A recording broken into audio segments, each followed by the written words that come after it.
If you find yourself in a situation where you do feel isolated, you do feel disconnected from people, take that as an opportunity to do that work and to cultivate that self-love. And just being by yourself in general is a great way to cultivate that self-love, because it's just teaching you how to enjoy your own company, your own energy, your own presence, and to just do things by yourself for yourself. And that teaches you independence, resilience, strength. If I hadn't spent all those hours in solitude, all those phases of life in solitude, like, I would not be this strong. I would not be able to have an understanding of what my needs are, what I want in life, what makes me tick.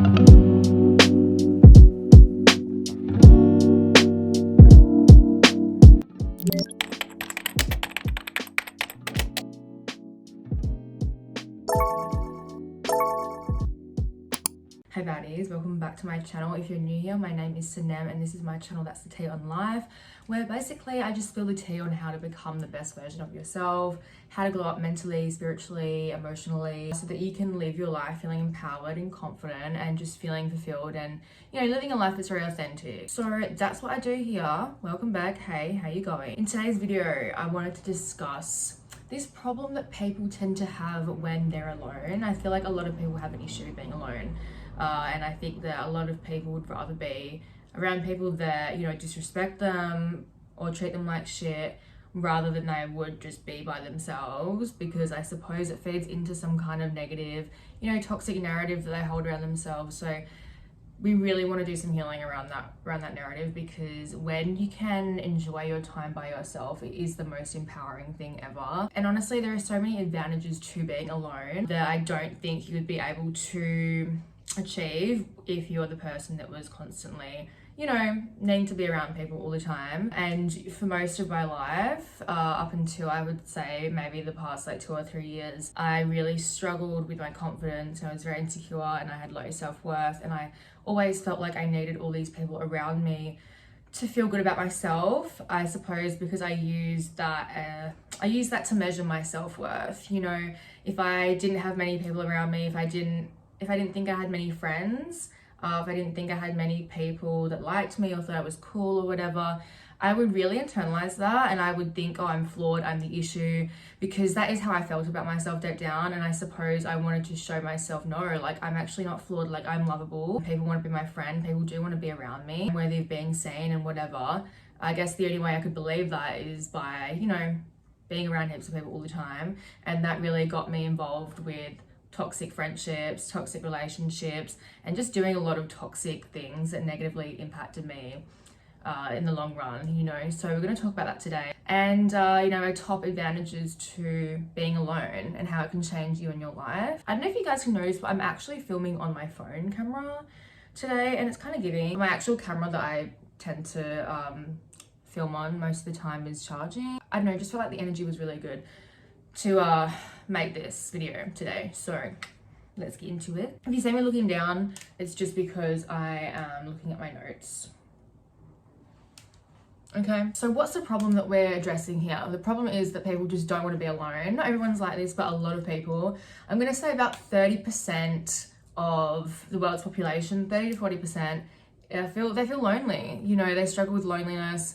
But you know, the problem here is how you view it. So really, this problem that a lot of us have with being alone or feeling lonely, it really just comes down to how you view that emotion, how you feel that emotion, how you view the situation of being alone, because ultimately our reality comes down to our perception, right? So if we can change the way that we see things, then the things that we see change. Once you start viewing things differently, it can help you a lot, because even though, you know, I'm 25 now, I've done a lot of healing, I've done a lot of growing, done a lot of inner work on myself, but still to this day and age, you know, I do struggle with that feeling of, you know, feeling alone, feeling disconnected, feeling misunderstood.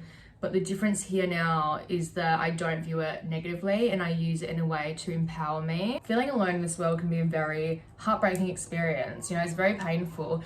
And because of that pain, you know, it leads to depression, it leads to anxiety. When we're put in the situation or the experience where we're alone by ourselves and we're feeling so cut off from everyone, it's so easy to start, you know, internalizing that and attaching that to your worth, because you start thinking, if I was so worthy, if I was so lovable, I would have all these people around me. I would have all these people wanting to be my friend. I would have guys wanting to date me or girls wanting to date me or whatever. I would be, you know, filled with all this love, admiration in my life, but I don't see that anywhere. So it must be me. I'm the problem. And you know, it's even worse when you're on social media and you see people doing these things and their life looks so great and you're like rotting away in bed and feeling sorry for yourself. And because this leads to that kind of depression and anxiety, we tend to pick up very toxic behaviors and lifestyle choices, be excessive drinking, excessive partying to just numb the pain, or any other kind of substance abuse, you know what I mean?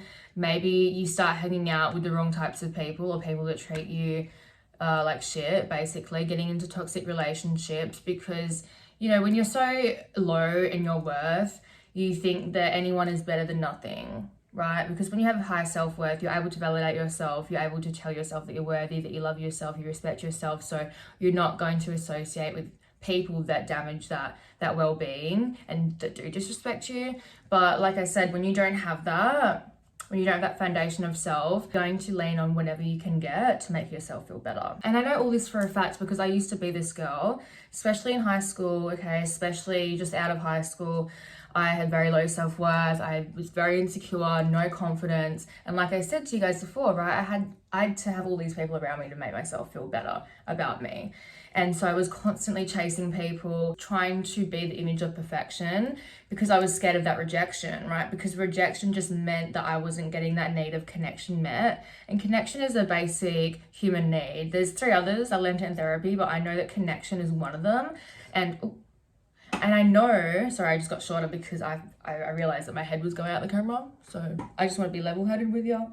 But yeah, like I said, I was trying so hard to be perfect because I was trying so hard to get that need met of mine, that need for connection. And, you know, that really turned me into a massive people pleaser and a doormat because I was afraid of standing up for myself or being assertive or saying no or just coming across in a way that wasn't appealing. I felt like I was constantly trying to live up to a standard that other people had set for me. And just, you know, wanting to be so cool, wanting to be so like just the girl that everyone would want to hang out with, just the girl that all guys would want to date. And, you know, there was some serious masking there and it just wasn't authentic.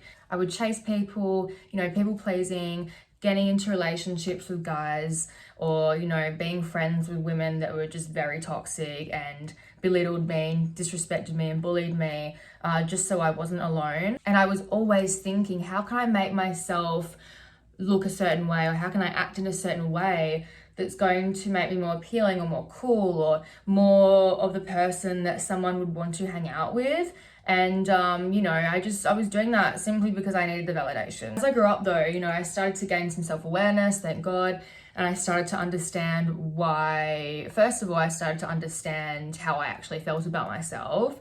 I started to understand, you know, the concept of an inner child and like shadow self, shadow work, healing, and just the fact of, wow, like I'm actually really sad and insecure. I actually have no confidence, and I was just deluding myself all these years and making myself think that I had confidence when it wasn't really real confidence. That was just confidence that I was getting from people's validation because I couldn't give it to myself. So therefore it's not authentic, you know what I mean?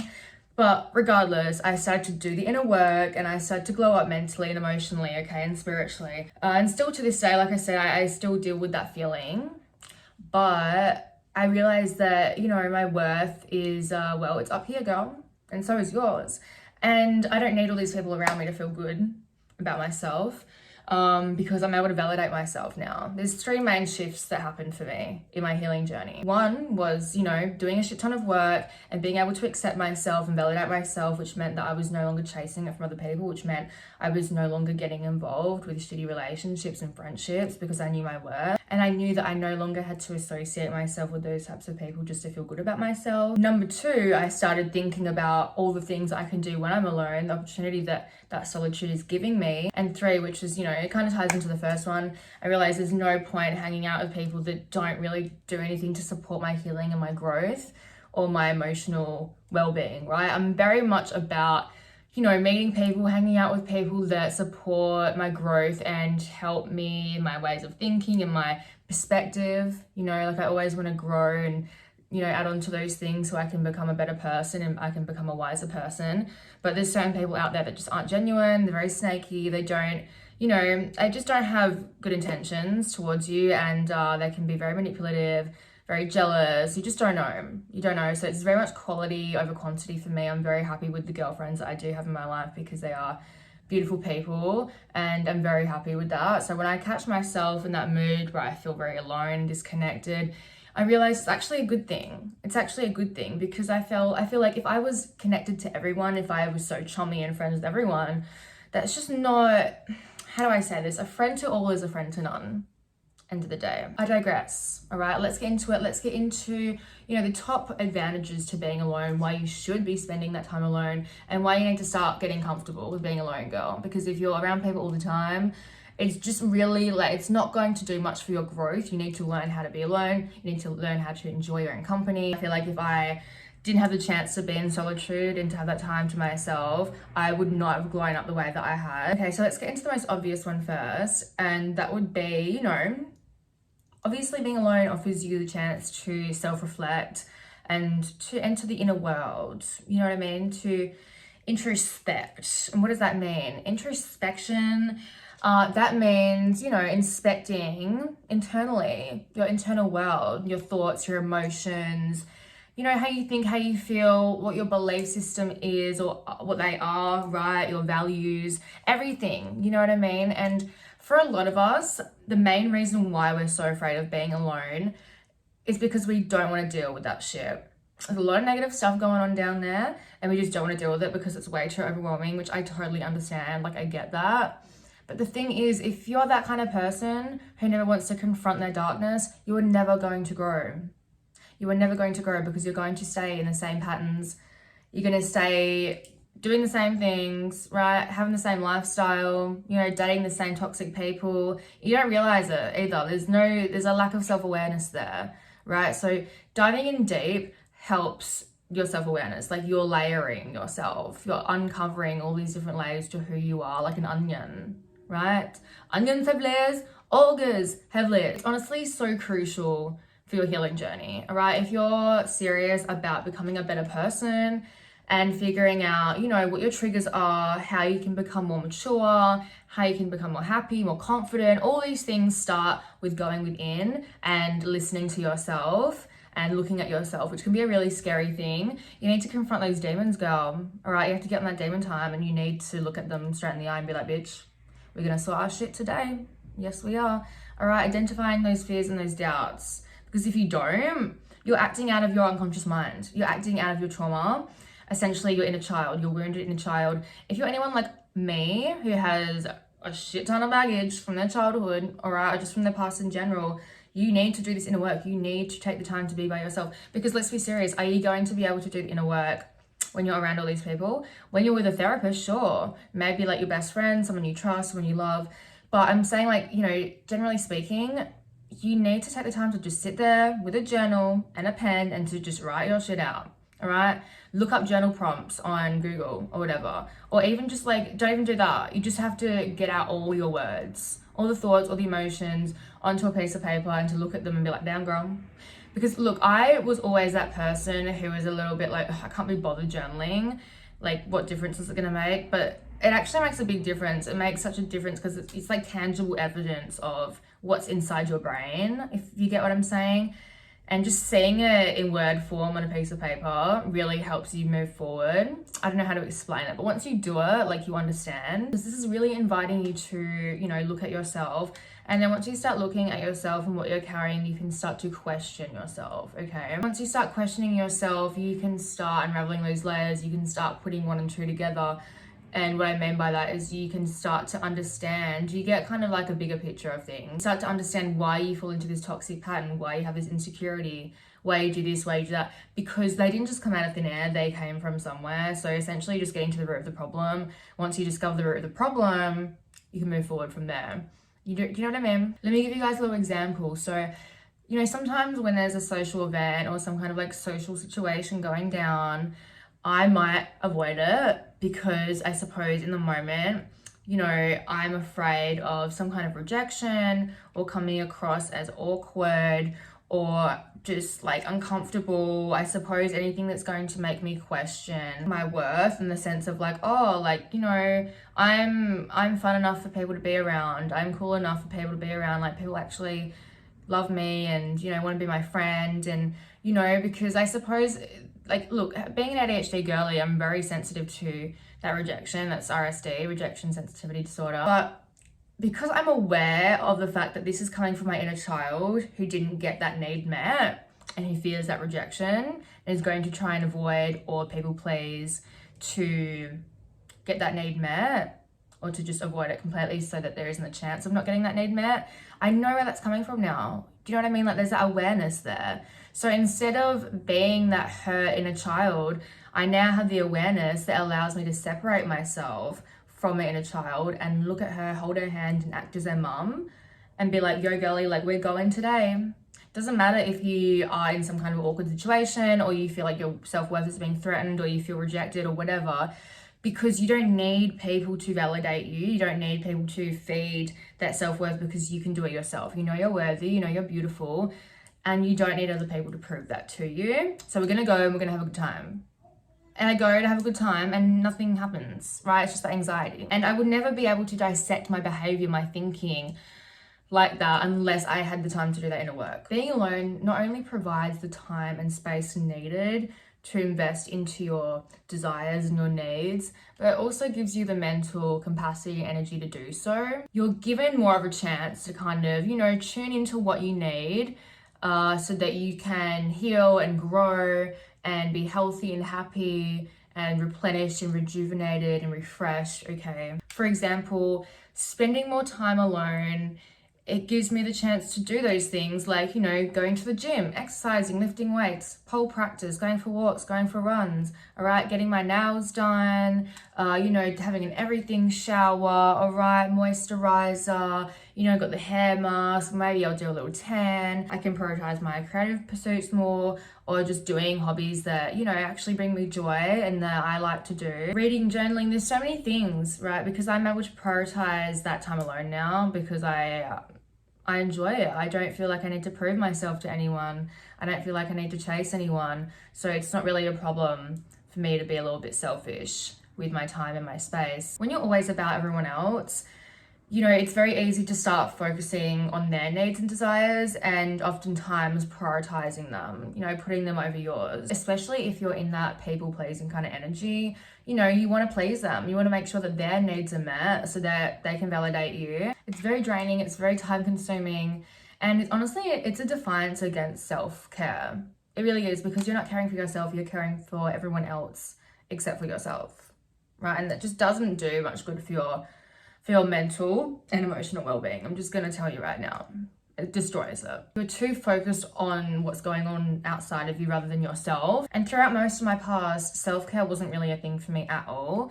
All I cared about was partying and drinking and doing silly things. And, you know, my social life was very much the priority and going out and just, yeah, I was always about everyone else. And I was so unhealthy. I wasn't working out like I should. I was eating like shit. I was putting shitty things in my body. I just straight up wasn't taking care of my mind and body, because the sad thing is I didn't think they were important. What was important to me at the time was the needs of everyone else, so that people liked me, so that people wanted to be my friend, so that people invited me to all the parties, you know what I mean? Getting people to like me was the only way I could like myself. I couldn't give myself permission to like myself because I was in that low self-worth, so I had to get people to like me to do that.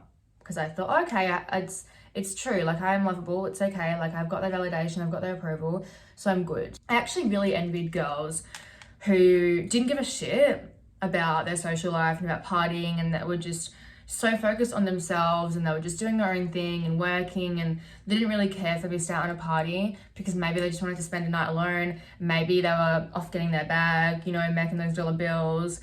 I actually have a friend called Kibble. Her name's Lauren actually, but we just call her Kibble, right? And she is honestly, like, she's just one of the baddest bitches, and I just respect her so much as a woman.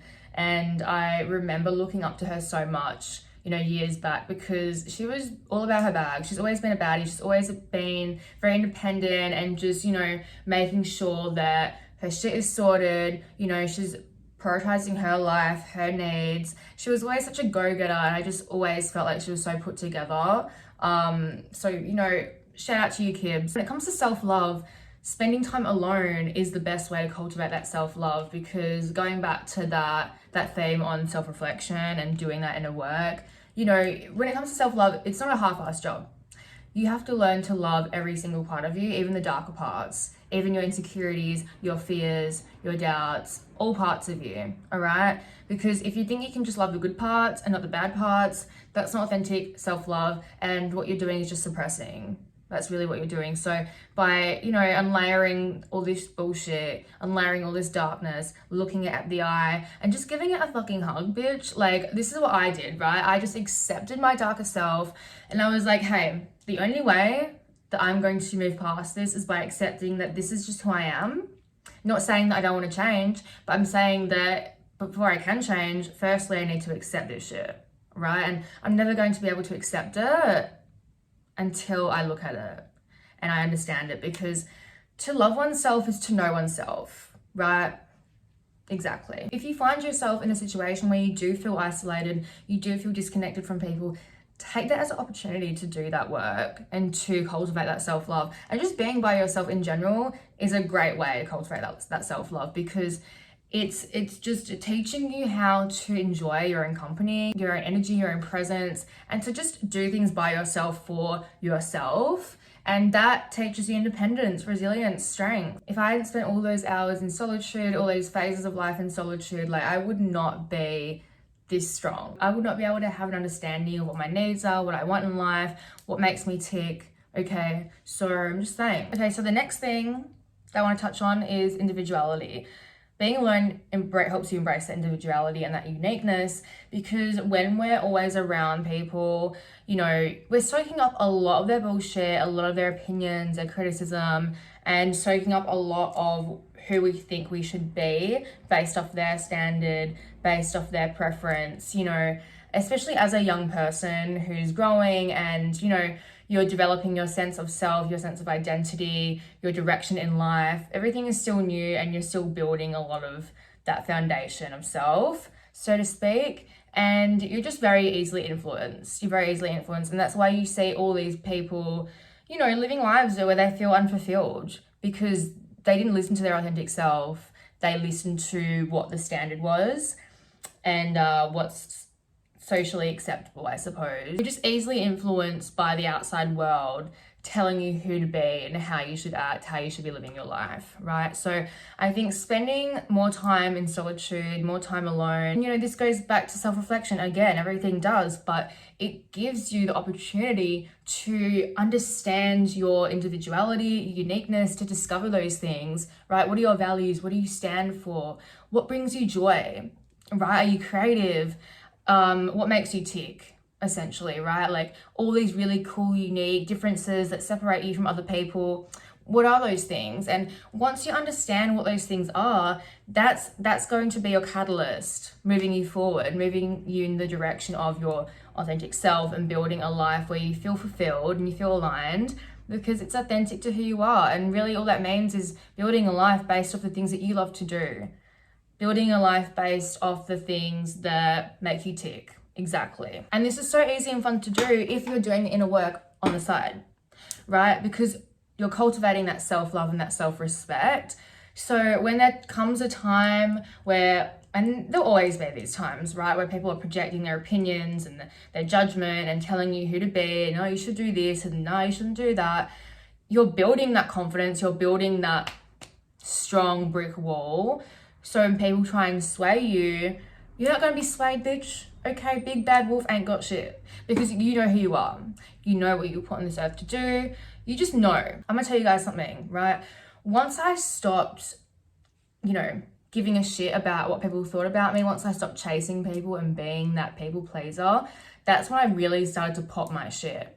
Okay, that's when I really started to understand my sense of style, what looks best on me, you know, my fashion sense, right? What music do I like to listen to? What are my opinions? What do I stand for? My values? And being more expressive of those things, right?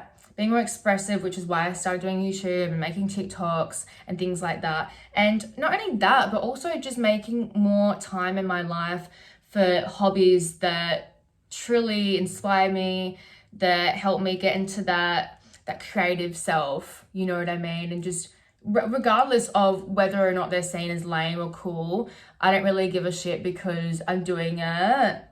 I'm doing it because it makes me feel good and I love it. And this is so easy to do when you don't have a group of people or a person that you're trying to prove yourself to and you're so concerned about their opinion. And that's why when you feel disconnected from people, you know, it's a good thing in a way, you know, like disconnect yourself, detach yourself. Being alone and having that time to myself has really helped me discover that authentic self and, you know, who she looks like, what she's about, and not only accepting it, but being so, you know, expressing her so unapologetically, because I no longer feel the need to prove myself to people to get them to like me, because I already like me. I think I'm fucking sick. If I was around people all the time, I would be way too focused on what they think is cool rather than what I think is cool, you know, and I wouldn't be able to, you know, separate myself from people through my uniqueness, through my differences, right? Because when I was younger, I used to hate that. I used to hate that I was different, and I used to think that was the worst thing about me. I used to think, oh, like, why can't I just be like everyone else? Why can't I just fit in? And now that I've switched that perception on my differences, and I realize that, you know, my uniqueness is what is going to gain me that success in life, because you know, you can try all you want to be like everyone else, but I realized that being like everyone else is actually the shittiest thing you can do. Like, I honestly think it's such a waste of life, because, you know, there's only one of you on this entire planet. No one else is doing it like you do. So just do you. Like, the fuck? Like, you have something that nobody else can offer this world, and that is simply the act of being you. What a superpower that is. No one else is going to do it like you, girl. So just fucking do it, all right? Fucking do it, please. What separates you from others is your superpower in this life. And you need to utilize that, right? By making it your advantage rather than viewing it as something negative and something that's flawed. All right, like, I'm neurodivergent. I've been diagnosed with ADHD. I don't know if I haven't been diagnosed with autism, but what I'm trying to say is I don't know if I have it. It does sure as hell feel like it sometimes. But all I know is I'm neurodivergent as fuck. And that is something I constantly struggle with. And, you know, still to this day, I just think, why can't I just fucking like think like other people? Like, oh my God.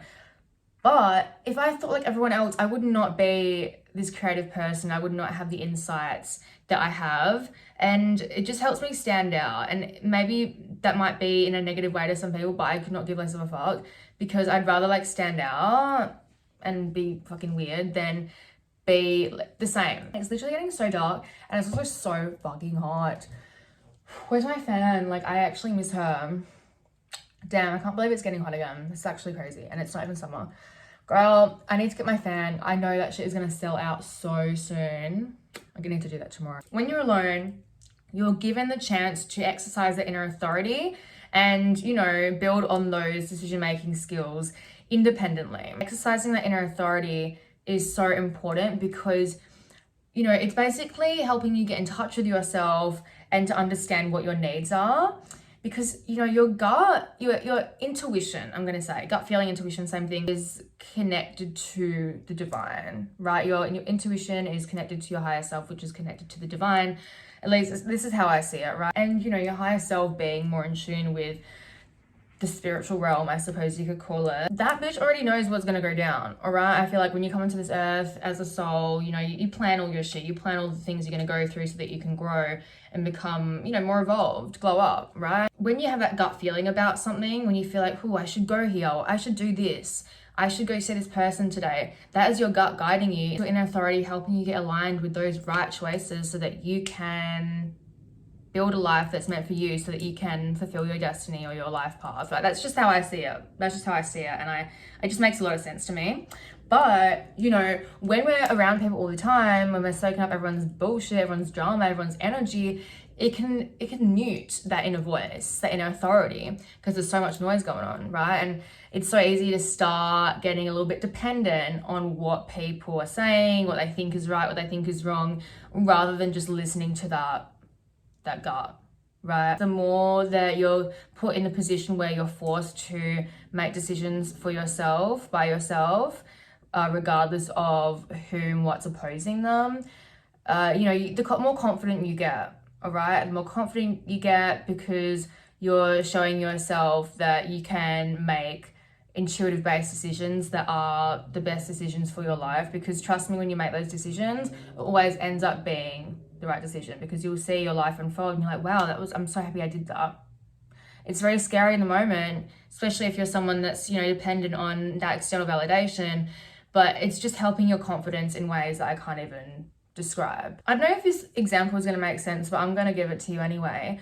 So when I first started doing social media, I was very nervous. Of course, it's very daunting getting online and expressing your opinions, because there's a lot of shit out there. People are haters, and I guess I was very, very scared about that. But I was more scared about that because I wasn't fully confident in myself.